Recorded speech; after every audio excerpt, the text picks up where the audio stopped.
a gift is never too small.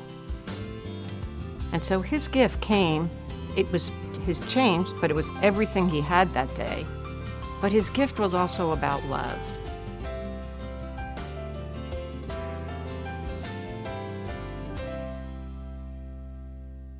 I'm Marguerite Ritter. My husband Bob and I became members at First United Methodist Church about 8 years ago. Well, we were searching for a church family, a community to join. We wanted to be affiliated with a church where we could grow as disciples. We now do the Love Your Neighbor van. We go out and serve breakfast, coffee. We provide lunch. We provide clothing, sleeping bags, anything that's needed to help ease people suffering on the street. Being involved in the community, speaking for people who don't have a voice. We have not missed a week since January and go every week after week after week. And the consistency of what we offered them, what we serve them, what we provide them, the way we interact with them, they started to trust us. And we're now at a place where people stick around and drink a cup of coffee. They talk to us. They want to tell us about their families. They want to tell us about some of their successes. On Sunday, one friend told us that she will be getting an apartment this week. Another friend told us he just got a room. Another friend is going to work, starting a job this week. So we are becoming part of their community, a part of their lives. So several weeks ago, we were out on the van and we pulled over when we saw a man sitting in a bus shelter on the bench.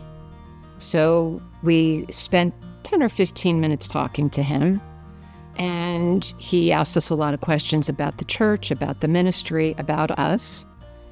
He went through all his pockets and came up with all the change he had, which is 83 cents, and asked me to bring it to our pastor.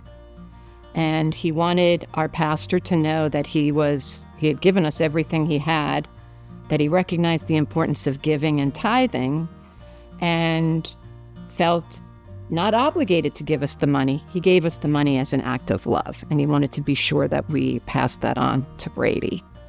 A wonderful man of faith, he then asked us if he could pray for us.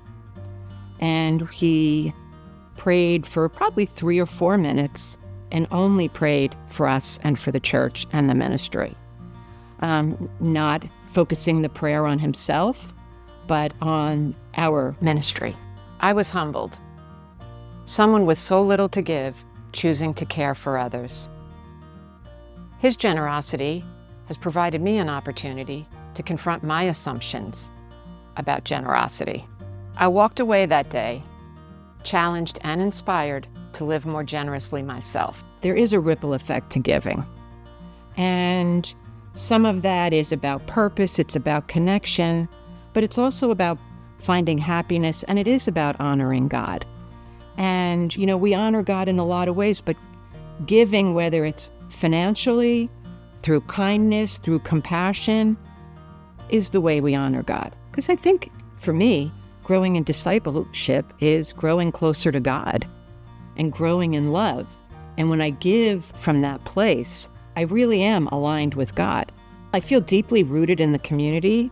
I feel like I have a stake in something. I see it as a very joyous act. And I keep coming back to this, but it makes me feel closer to God, honoring God this way. Financial donations are important to keep us afloat. We have sign-up sheets for volunteers if people want to help in the kitchen on Sunday mornings. We have a pantry that we keep organized and stocked that needs help. And there's opportunity to come out on the van.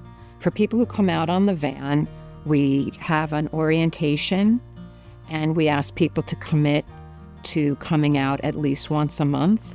Just being compassionate and saying hello or seeing somebody, that is something that we can all do better at, and it's something that we are doing better through this ministry. What I have discovered through giving, through gifting, is what I get back in return is far more than what I give. Love God, love yourself, love others.